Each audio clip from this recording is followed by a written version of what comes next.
Welcome back to Alignment. We have now arrived at Chapter 5, Treasure Plundered. Rise and shine, sleep mode has ended. Geo woke up to see a bright sky, with the sun shining right in his face. Suddenly, he jumped up and saw Jupiter nearby. "Good morning, Geo. Hey, guess what?" Jupiter said. "That crazy burst of energy you did must have done the trick. Dreekale is gone, and the sun is back once again." Geo looked up at the sun again, and he heard a voice beside him. "It's good to see that you're awake, Geo." It sounded like Droida's voice, so Geo turned to look at her. Rise and shine. Sleep mode has ended. Geo woke up to see a black sky staring him in the face. Suddenly, he jumped up and saw Jupiter nearby. "Oh, you're awake," Jupiter said. "That crazy burst of energy you did must have depleted your battery, but it sure did weaken Dreekale. I was going to beat him up before he could recover, but before I could get to him, Jupiter felt his scar again. It just wouldn't have worked out." Geo looked around, but he did not see Droida anywhere. "Oh, yeah," Jupiter said. "I don't know if you remember, but Droida is no longer with us." Geo looked down. "But," Jupiter continued, "I have an idea about how to get her back. I don't have her parts with me right now, but I'm sure you remember that each one of us has our own homing beacon. Even though Droida isn't currently activated, her homing beacon is still active. So what we can do is find her parts and steal them back from Dreekale. Once we get those parts back, I can put Droida back together with my awesome mechanic skills, and then I'll reactivate her. She'll be as good as new. So what do you say, Geo?" It sounded like a good idea to Geo, so he was all for it. "Alright then," Jupiter replied. "I know I'm not as good at coming up with plans as Droida is, but I've decided that you'll be the one who actually steals the parts. As much as I hate to admit it, you are better at stealth than I am, but hey, if you happen to get into too much trouble, I'll show up and crush everything that gets in your way." Geo seemed happy about the plan, so the two robots headed off to find Droida. They soon found out that Droida's parts were located in Dreekale's largest fortress, which was the one that they had cleared out earlier. "Aw, man!" Jupiter shouted. "Not only is Droida in there, but Dreekale's in there too. He must be really sore about what we did to this place. But the good news is that there aren't quite as many guards in here as there were last time. These guards aren't nearly as big and strong either. I guess it's because Dreekale hasn't had enough time to summon a large amount of powerful forces. Either that, or your burst attack had some permanent effects on him. Either way, I would suggest that you concentrate on taking Droida's parts back, instead of killing Dreekale." Geo looked at Jupiter, as if he was confused. "I know," Jupiter replied. "You probably think it's not like me to suggest avoiding the enemy. Well," Jupiter felt his scar. "Droida was right. We can't defeat Dreekale in a head-to-head battle, and the way this place is constructed, there's no way we can get the jump on him. No windows to sneak into, no open areas to drop into, no way to get in without making some noise. So yeah, just concentrate on getting Droida's parts back." After that, Geo headed for where Droida's beacon was coming from. He had to walk on the roof of the fortress to get there, and he noticed that there was a zombie watching after the broken android. Geo knew that he would not be able to get through the roof without attracting any attention, so he planted a remote mine on a different part of the roof and detonated it. This explosion attracted the attention of most of the guards in the fortress, including the one that was guarding Droida, so Geo planted another remote mine on the roof above Droida and detonated it. This left a hole in the roof, so Geo dropped down and took the bag that had Droida in it. The zombies that were gathering around the location of the first explosion noticed the second explosion, so they came running to investigate. However, Geo had escaped before they could catch him in the act of stealing the broken android. Geo got up on the roof and opened the bag to see if Droida was inside, but he found out that only Droida's torso was in the bag.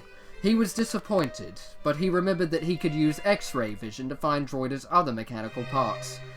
As he looked around with his X-ray vision, he found Droida's arms and legs, but he had trouble locating her head. Soon, he decided to look in the giant part of the fortress in the center, and he noticed that Droida's head was hanging from the ceiling of the big room that Dreekale was in. Geo had no idea of how he was going to get in there safely, so he decided to save the head for last. Geo did not have any trouble stealing Droida's arms and legs from the zombies, but he was expecting Dreekale to send some dangerous monsters after him. Geo had to cause plenty of explosions to distract the zombies, and he even had to kill some zombies to retrieve both of Droida's arms. He knew that Dreekale was aware of the invasion, and he was expecting something big to happen. As soon as he headed across the roof to the central area, a huge portal opened up, and 2 Reaper bugs came out. These Reaper bugs were ready to attack, but they were suddenly hit with several missiles. Geo looked to where the missiles came from, and he saw Jupiter standing on the rooftop. The roof cracked under Jupiter's feet, but the big robot managed to fire another missile before falling through. This missile hit the giant room in the central area, and it left a hole in the wall for Geo to get inside. Once Geo was inside, he saw several bags hanging from the ceiling, so he used his X-ray vision to find the one that had Droida's head in it. He saw a skull in each bag, but the metal parts in Droida's head shined brightly. Geo then looked down with his X-ray vision still active, and he saw Dreekale staring right back at him. For some reason, Dreekale appeared more intimidating through the X-ray vision. Before the necromancer could do anything, Geo tossed a giant shuriken at the ropes that were keeping the bags on the ceiling. After that, Geo dropped down and made multiple images of himself. Each image grabbed a different bag, and they all disappeared into clouds of smoke, just as a magic blast whizzed by. The images then reappeared on the floor around the central room, and ran to different sections of the massive fortress. Dreekale knew where Jupiter was, so he sent both of his Reaper bugs after the image of Geo that was headed in that direction. Jupiter had just finished killing some zombies with his hammer as he saw Geo run up to him. As soon as Geo caught up, the 2 robots ran out of the fortress as fast as they could.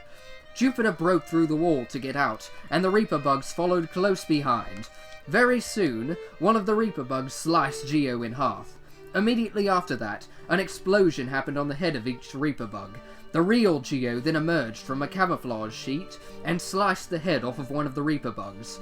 Jupiter killed the other one by jumping up and knocking its head off with the hammer.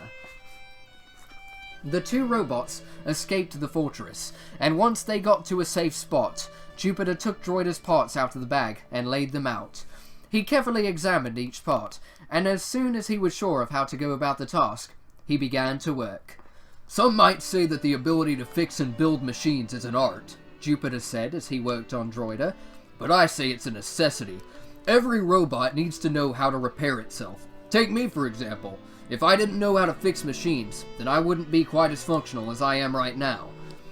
Jupiter then looked at Geo and pointed to his scar. "You see this scar?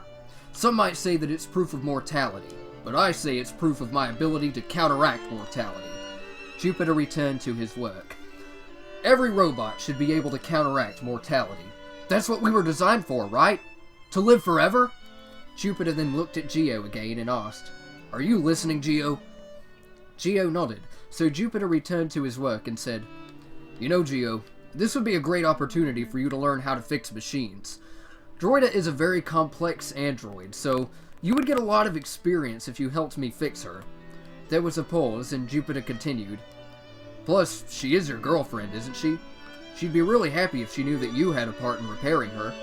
Geo looked away as if he was embarrassed. "Come on, Geo," Jupiter insisted. "There's no reason why you shouldn't give me a hand with this. The task will go by quicker, and you'll develop some new skills." Geo was persuaded, so he helped Jupiter with the task of repairing Droida. The 2 robots worked for hours to repair the damaged android. They made sure to fix everything about her. Everything had to be as good as new. Once everything was ready, Jupiter got very excited. "Now it's time to see the fruits of our labor," Jupiter said as he approached Droida's power switch. "We've both missed you so much, Droida. Please work. We gotta see you again." Jupiter then flipped the switch, and Droida's eyes opened. A moment after that, the android woman sat up and looked around. "Hi, Droida. How are you?" Jupiter asked. System functional, Droida replied. However, her voice did not have any emotion. "Droida, are you okay?" Jupiter asked. "Aren't you happy to see us?" Droida gave Jupiter a blank stare as she said, does not compute. "Something's not right. There must be a problem with her programming." Jupiter said as he opened up Droida's back and looked at her internal computer. "Where is it? Where's Droida's programming? I can't find it anywhere!" Jupiter then closed the android's back and said, "I can't believe it. She's really..." Jupiter then covered his face as he tried to pull himself together. "No, she's not. She's just different. We'll call her Droida 2.0. Yeah, she's a new android. What do you think, Droida? Do you like that name? Droida 2.0? Droida gave Jupiter another blank stare. Does not compute.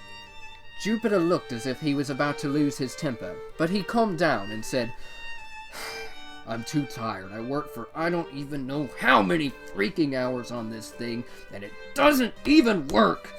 But either way, my battery is almost empty. I'm going to sleep." After that, Jupiter fell on his face and went into sleep mode. When Jupiter was in sleep mode, Geo walked up to Droida and gave her a hug. As he hugged her, he touched his face to hers and expected a kiss.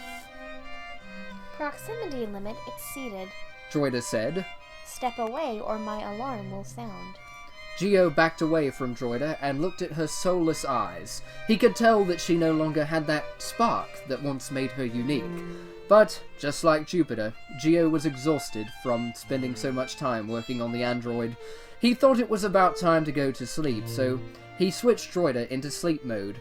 Droida fell down and said, Sleep mode engaged. After that, she went into a low power state, but her eyes were still open.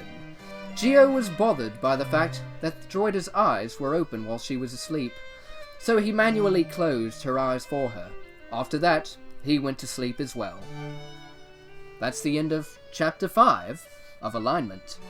Come back next time when we arrive at Chapter 6, It Is Not Well With My Soul.